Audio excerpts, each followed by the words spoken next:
Wanawake kutoka katika mataifa 37 Afrika wamekutana makao makuu ya Jumuiya ya Afrika Mashariki EAC kwa ajili ya mafunzo ya namna ya kutumia mitandao kufanya biashara ili kuendana na maendeleo ya teknolojia na utandawazi kwenye sekta ya biashara. Mafunzo hayo ambayo yamefanyika ana kwa ana na kwa njia ya mtandao jijini Arusha. Hadi hivi sasa wanawake zaidi ya 700,000 wapo kwenye mtandao huo, huku malengo ni kuwafikia wanawake milioni 50 barani Afrika. Tumekutana, tuko na mkutano wa maana sana kwa sababu huu mkutano unaleta pamoja wanawake kutoka nchi tofauti za Afrika. Leo hatuko peke yetu kama Jumuiya la Afrika Mashariki, ilhali tumeungana pamoja na watu wenzetu wa kutoka Jumuiya ya Afrika Mashariki sisi wenyewe, alafu kuna ile Jumuiya ya COMESA ambaye iko kule Afrika Kati na pia Afrika Mashariki, na pia tuko na ile Jumuiya ya ECOWAS ambayo inaleta pamoja nchi patanishi kutoka mrengo wa Afrika wa Kaskazini. Sasa tuko hapa kuzungumzia kuhusu jukwaa la kibiashara ambalo linalenga wanawake. Umuhimu wa hii jukwaa linalenga wanawake, kuhakikisha wanawake milioni 50 wameweza kuingia kwenye huo mtandao, ama hiyo jukwaa ni jukwaa la mtandao ambayo inatoa taarifa kuhusu jinsi biashara inaweza fanywa, inatoa taarifa kuhusu uwepo wa biashara kama hivyo business opportunities, pia inatoa maelezo kuhusu pesa ama fedha ambazo ziko available kwa mama za kufanya biashara. Kwa hivyo ni jukwaa la muhimu sana, ni jukwaa ambalo wanaouza, wachuuzi na wanunuzi wanaweza kuhusika, na pia wenye sera, na pia wale ambao wanatoa fedha za kujiendeleza katika kibiashara. Kwa hivyo hii ni jukwaa ambalo lilianzishwa hapo mwaka wa 2016 na kila mwaka huwa inatendeka katika jumuiya tofauti, jumuiya patanishi. Kama hivi sasa sisi wenyeji kama Jumuiya ya Afrika Mashariki ndio ambao tumewaleta wale wa mama pamoja. Hapo mwaka uliopita ulikuwa kwenye jumuiya ambayo nimesema ni ya Afrika Kaskazini au ECOWAS ukipenda, na mwaka ujao tutajua mali ambapo itakuwa. Kwa hivyo ni jukwaa mzuri, natoa fursa safi sana kwa wanabiashara pia wanasera kuzungumza.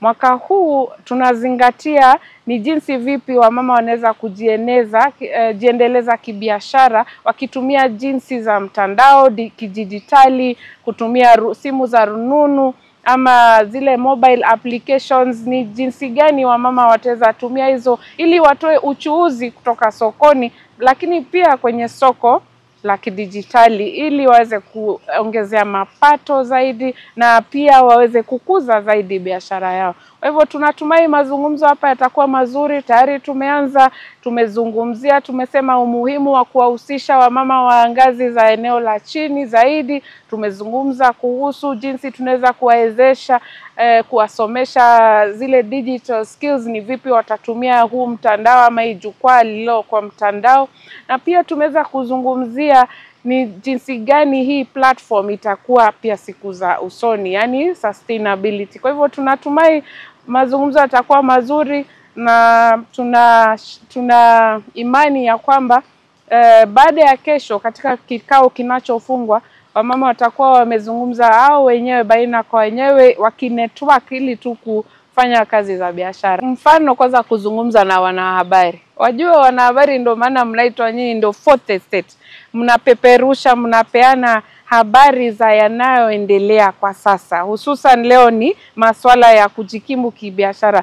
Kwa mfano tukitoa taarifa, tunajua ni watu wengi wanasikiza redio, watajua ni wapi kuna mpango. Sisi wenyewe wakiweza kuhoji zaidi, kutufikia kwa njia ya mtandao, kwa njia ya simu, kwa njia ya kututembelea, tutaweza kuwasaidia. Pia kuna zile associations, kama hapa Arusha tunajua kuna ile association ya Women in Business. Wakienda kwenye ofisi zao kujiuliza ni vipi tunaweza kujikimu na huu mradi, watapata habari. Kwa hivyo ndio sisi kama jumuiya tuko katika level ya sera. Tutatoa sera, tutatoa maarifa, tutaweza kuleta huu mkutano, lakini utendaji wenyewe itakuwa wakiasilia wale wenye biashara wenyewe. Ni kujituma, tunasema jitume mwenyewe, ndio ujiongeze maarifa, ujue jinsi utaendeleza biashara yako. Isikuwe ni ya kuuza nyanya asubuhi, jioni unanunua kaimati alafu pesa inakwisha. Ni jinsi vipi ile pesa ambayo unauza unairegesha tena kwenye biashara. Janice Kimaro ni mkurugenzi wa shirikisho la kina mama wafanyabiashara Jumuiya ya Afrika Mashariki. Anasema anatamani kuona wanawake wakipiga hatua ya kibiashara kupitia mtandao. Kwa majina naitwa Janice Kimaro, ni mkurugenzi mtendaji wa shirikisho la kina mama wafanyabiashara kwenye Jumuiya ya Afrika Mashariki.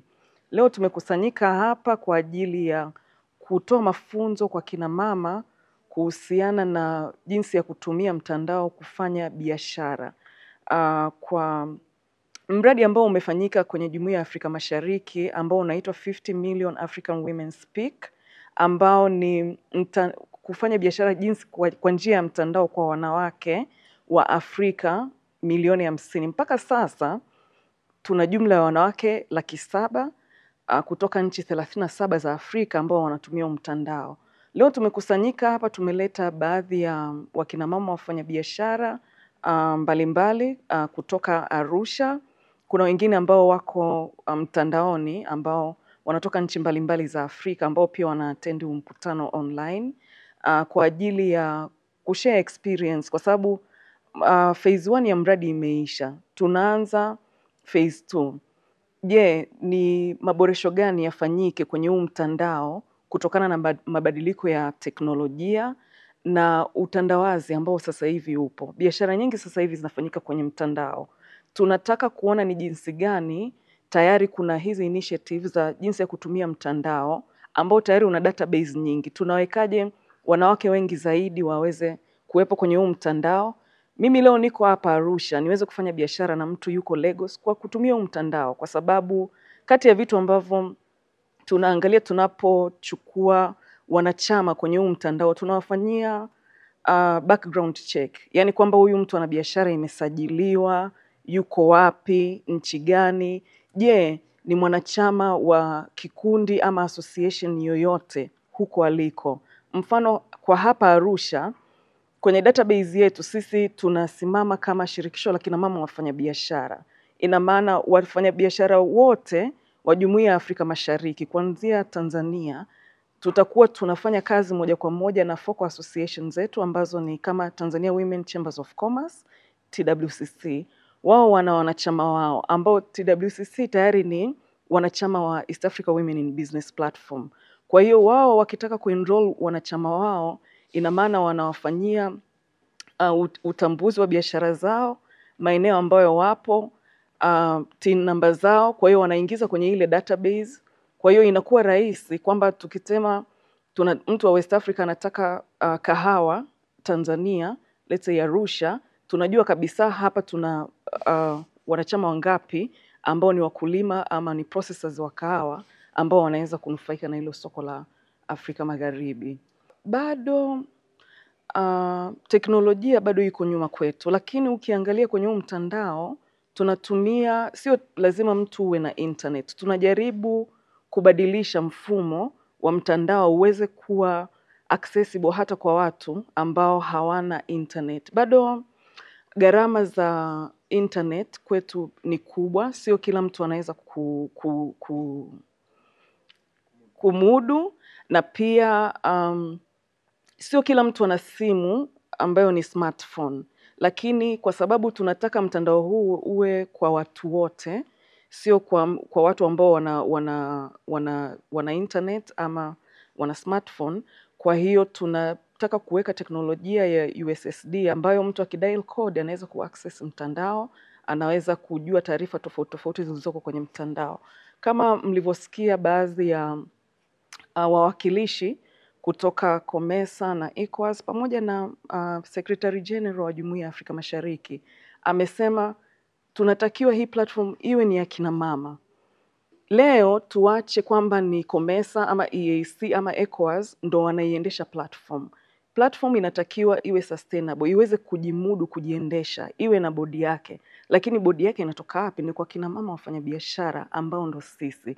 Kwa hiyo phase 2 ya mradi inapoanza, tunatakiwa tuangalie vitu ambavyo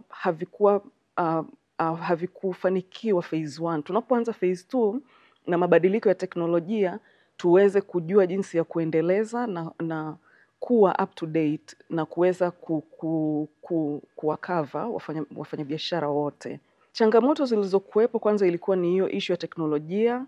Pili, sio wanawake wengi ambao walikuwa wameweza kuingia kwenye huu mtandao kwa sababu ya kutokuwa na teknolojia ambayo ni rafiki kwa kila mtu. Kwa hiyo tunapoanza awamu ya pili ya mradi, tunataka vitu vyote hivyo tuvifanyie kazi ili kila mtu aweze kufanya biashara. Kwenye speech ambazo zimesomwa, unaona kwenye mtandao kuna baadhi wanasema ni success stories ambazo zimewekwa kule, lakini ukienda mambo mengi yamefanyika, lakini watu hawajayaweka kwenye mtandao. Kwa hiyo tunahitaji kushare knowledge, kushare mafanikio ya watu wamenufaika nini. Mfano SG ameingia kwenye mtandao, anaona success story moja ya Tanzania, sentence moja mtu ameandika. Kitu ambacho si kweli. Kuna watu ambao wamenufaika sana na huu mtandao. Of course tukiangalia nchi ya jirani kama Kenya, wameenda mbele sana na huu mtandao. Kwa hiyo nadhani nchi nyingine ambazo bado tuko nyuma, inabidi tuendelee kufanya capacity building kwa wadau wetu, wanawake wafanyabiashara, tufanye training jinsi ya kutumia mtandao, tuwaambie kwamba kuna mtandao wa aina hii ambao wanaweza kutumia, waweze kufanya biashara Afrika nzima. Sasa hivi soko huru la Afrika linafunguka. Tunafanya nini? Tunatakiwa tutumie platform kama hizi kwa ajili ya kufanya biashara, kwa sababu itatuwia urahisi, kwa sababu tayari kuna watu wengi wafanya biashara wanahitaji bidhaa kutoka sehemu mbalimbali. Kwa hiyo tunatakiwa tuwakutanishe, tuwaunganishe ili watu wote waweze kufanya biashara na soko huru la Afrika liweze kufunguka. Nao baadhi ya washiriki wa jukwaa hilo akiwemo Dr. Nsiande Urassa anasema wanawake wengi wanaofanya biashara wanakabiliwa na changamoto ya elimu ya fedha. Kongamano, mkutano ambao tulishawahi kukaa mwingine ambao mashauri yalitoka mengi, ambapo walitamani kwamba hao watu wote wanaosajili biashara, wanaokopesha. Mfano mimi ninatoka kwenye ushirika, ninafahamu ushirika. Tunashauri watu waende kwenye vyama vya ushirika. Kwenye vyama vya ushirika wanatoa sana mikopo kwa riba ambazo ni nafuu kwa mwanachama. Lakini pia tunafahamu kwamba kuna shida ya elimu. Mtu anaingia kwenye biashara hafahamu ile misingi ya kufanyia biashara. Kuna kitu kinaitwa budgeting, kuweza kupanga kwamba ili nifanye biashara yangu nahitaji kupata profit, faida kiasi gani, ili biashara yangu iwe endelevu nahitaji kufanya nini. Na ninawezaje kutumia hizi mifumo ambazo zinatoa mikopo niitumie kwa malengo ya biashara peke yake bila kuchanganya matumizi. Naweza kwenda nikachukua mkopo wa biashara lakini nikapita nikakutana na gauni nzuri au kuna sherehe mahali nikaelekeza fedha zile. Hiyo yote ni elimu ya fedha. Kwa hiyo kuna changamoto katika si kutoa tu, lakini pia kushiriki. Mara nyingi zinatoka fursa nyingi sana za kushiriki kwenye mafunzo ya elimu ya fedha, lakini watu hawajitokezi. Kwa hiyo ni changamoto, sisi kama wanawake tujitokeze. Elimu hainaga mwisho. Kila unapopata fursa ya kujifunza jambo, jitoe, kwa sababu itakusaidia, hautatoka sifuri kabisa.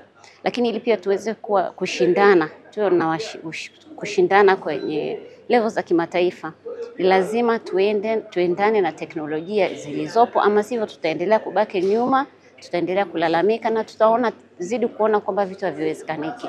Lakini tuna wanawake ambao wanafanya biashara kubwa, lakini wenyewe hawako kwenye digital platforms. Lakini na wao tunawaomba waingie ili wale wadogo wawe inspired, waweze kuona inawezekana. Maana wafanyabiashara wengi wakubwa walianza wakiwa wadogo. Pia tuwatumie wale wanawake wakubwa walifanya biashara kubwa ambao wanachangia kwenye pato la taifa, kuweza kutoa hamasa kwa wadogo ili na wao waweze kuona kwamba inawezekana. Tunafanya hivyo kwa kufanya mashirikiano.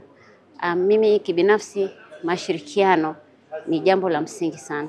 Hamna taifa linaloendelea bila mashirikiano. Hamna mtu binafsi anaweza kufanya vitu peke yake bila mashirikiano. Sasa sisi wanawake tunahitaji tushikane, tufanye mambo kwa mashirikiano, fursa zinapotoka tushirikishanishe. Kama wewe huwezi kufanya jambo fulani, mshirikishe mwenzako ambaye anaweza. Hivyo ndo tutasema women are empowered.